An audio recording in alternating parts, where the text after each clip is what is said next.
Alright, we are here in beautiful sunny Florida breaking down UFC 203 Miocic versus Overeem. This is my first breakdown, so bear with me if it's absolutely terrible. I'm sure it'll get better. Alright, starting from the bottom. First fight of the night was originally supposed to be Damir Hadjovic versus Yusuke Kasuya.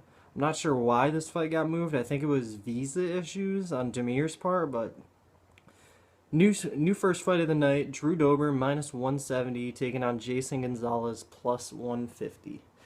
I gotta say, this is probably the only fight in the card that I just do not give a shit about.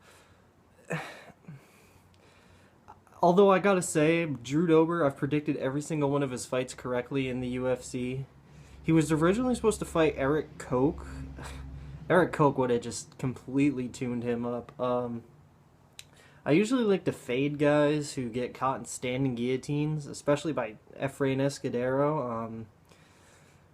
I think he might be a little too much for Jason Gonzalez here. Jason Gonzalez is just not UFC caliber. Although I gotta say, Jason Gonzalez, he's choked a lot of people out, and Drew Dober is prone to getting choked out. I was gonna bet the over 2.5, but it seems like Jason Gonzalez usually gets finished or finishes. Betting wise, I'm probably just going to stay away from this fight, but prediction is 29-28 Drew Dober. Next, CB Dollaway minus 185 against Francimar Barroso plus 160. Francimar Barroso, he's just not a good fighter at all, and he couldn't even have finished a 205-pound Elvis Mutapchik, and CB Dollaway is just going to be too much for him. A lot of people like to fade Power MMA. I like the guys over at Power MMA. I mean, you look at what Ryan Bader just did against Alir Latifi last week. I mean, that was some crazy stuff. I like Dollaway. I think he's better than Barroso everywhere. I mean, besides the jiu-jitsu, I don't... Aside from Barroso catching him on the ground, which could happen, Dollaway, he's most likely going to look for takedowns. He can't be sloppy. I think as long as he keeps piecing up Barroso on the feet and doing safe, calculated takedowns, I think he can grind Barroso out to a 30-27 decision. I have Dollaway in a parlay. I'm not sure how I feel about it. I feel like... I'm not so confident in the pick, but I feel like at minus 180 it's worth it. Not confident at all, though, but CB Dollaway gets the win in my opinion. Up next, Yancy Medeiros versus Sean Spencer. I like this fight. Yancy coming up to 170 pounds. I think he'll look better, but Sean Spencer, he fought at 185, man. I mean, he fought Rafael Natal. He's got sharp boxing. Yancy usually struggles against sharp boxers, like Trinaldo and Poirier. I think he just jabs Medeiros up for 3 rounds. I don't think he'll finish Medeiros. I mean, he could.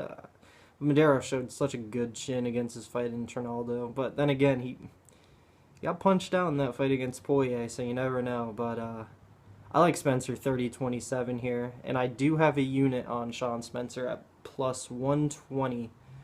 Oh yeah, the line's on that fight. Sean Spencer plus 120, Yancy Medeiros minus 140.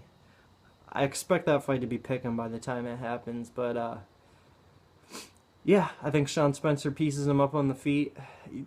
Usually the only fights Yancy wins, I mean, he just gets crazy submissions on Damon Jackson, I don't think Spencer is going to get caught in something like that. I think he gets the job done.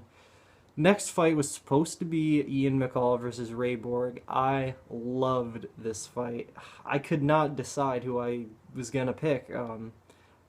I was going to pick Ian McCall by decision, and I made that pick like literally hours before the fight got scrapped. I'm not sure what happened. Ray Borg, sickness? I'm not sure. It must have been pretty bad. I mean, these young guys, they get 2 fights a year, and Ray Borg, he's missing out on a paycheck, so it must have been some pretty serious stuff, but I was going to go with McCall. Next up, Caio Magalaes versus Brad Tavares. Alright, the thing is, minus 185 for Brad Tavares, plus 160 now for Caio Magalaes. In my opinion, this should be a even money fight. I mean, Brad Tavares is a better fighter in my opinion, but he's been getting knocked out, man. I mean, Tim Boach, Robert Whitaker, I know those guys, they're big power punchers, but so is Caio, and I think Caio has a big shot of knocking him out. And at plus 160, I'm taking the shot. I have a unit on Caio Magalaes, and he is my pick in first round knockout, but it wouldn't surprise me at all if Brad Tavares went in there and pieced him up and put him against the cage for 3 rounds. It's just, I don't think that line's right at all, you know. It should be even money fight, so just that alone gives me ambition to put a unit on Caio. I got him at plus 156. I see him at plus 175 on Pinnacle. I mean, that's crazy in my opinion. Next up, minus 400 Nick Lentz taking on plus 325 Michael McBride. Not a lot on Michael McBride. I saw highlights of his one Bellator fight, and I read that he got grinded out by Emmanuel Sanchez. I know Emmanuel Sanchez, he's a good fighter, but that was at 155 pounds. Emmanuel Sanchez is a 145-pounder. I think Nick Lentz is going to be able to grind him out here.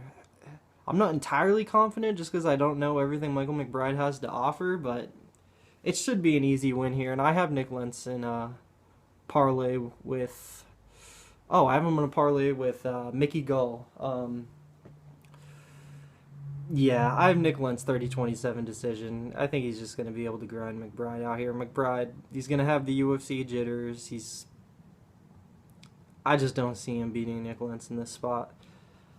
Next up, Jessica Ai versus Betch Correia. Jessica Ai coming in minus 135, Betch Correia plus 115. I think Jessica Ai wins this fight via decision. Her last fight against Sarah McMahon, she was gun shy, but she was just worrying about the takedowns from Sarah McMahon, and Betch Correia doesn't have that threat to offer. I mean, I think Jessica Ai is going to be able to tune Betch up on the feet. She's going to have that crowd behind her. I watched her interviews yesterday, and she seems fired up and ready to go. I think she's going to be able to piece Betch up. It wouldn't surprise me if Betch went in there and decisioned or even knocked Jessica Ai out. I mean, you've seen Jessica Ai get knocked down by Miesha Tate. You just can't be confident, so I don't have any bets here except the over 2.5. I don't think there's going to be a finish in this fight personally, and I think the over is a pretty safe bet. I have that parlayed with CB Dollaway, the over 2.5 in the Ai fight parlayed with CB Dollaway, but yeah, Jessica Ai, I think she gets it done here and ends that 3-fight losing streak and puts Betch on a 3-fight losing streak of her own. Next up, Joanne Calderwood versus Jessica Andrade. A lot of people are on Andrade here, which surprises me. Oh, Jessica Andrade minus 135, Joanne Calderwood plus 115. I got a unit on Joanne Calderwood here. Jessica Andrade, she just looked so good in her last fight because she fought a gun-shy Jessica Penne, and it was just target practice. I mean, Jessica Penne had nothing for her. Joanne Calderwood is not going to let her do that. She's going to keep her at bay with the teeps. She's going to slow her down. She's just going to impose her will, and I wouldn't be surprised if she got like a 3rd-round TKO, but my prediction is Joanne Calderwood decision, and I have a unit on her at plus 118. Yeah, plus 118, and Jessica Andrade, I know she did look great in her last fight. She looked like a little John Lineker. She beat the hell out of Jessica Penne. It was awesome. I don't see Joanne. Joanne Calderwood's getting so much better at Trisar. I mean, you see what she did to Valerie Letourneau. I mean, she destroyed her with those teep kicks. I mean, Jessica Andrade, there's going to be a huge reach advantage here, too. I think Joanne Calderwood's going to be able to keep distance, kick her in the stomach, slow her down, and win a decision. So, yeah, I got one unit on Joanne Calderwood here. I'm fairly confident in that pick, too. Next up, Jimmy Rivera versus Uriah Faber. Jimmy Rivera minus 135, Uriah Faber plus 115. I love this fight. I've been huge on Jimmy Rivera ever since he knocked out Marcus Brimage.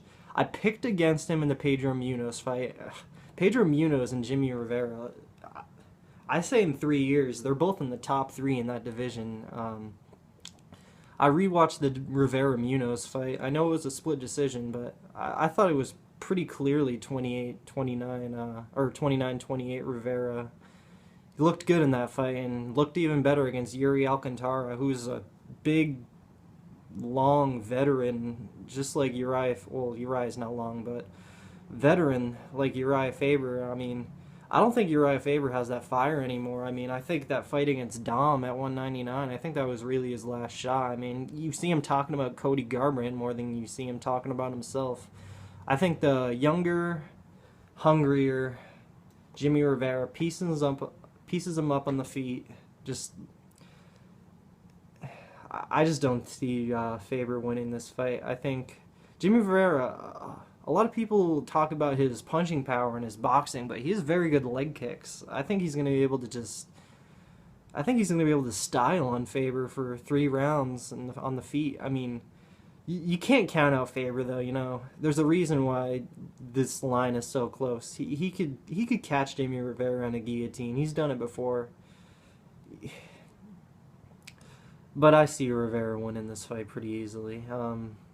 I do have. No.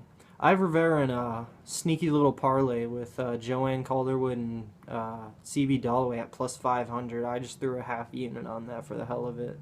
But yeah, I think the younger, hungrier Jimmy Rivera is going to be able to piece Faber up, do his thing, get the biggest win of his life, get a top 3 fight, and probably fight for the title next year, honestly. I mean, I don't know if he's going to be able to beat Dominic Cruz. I think Dominic Cruz beats...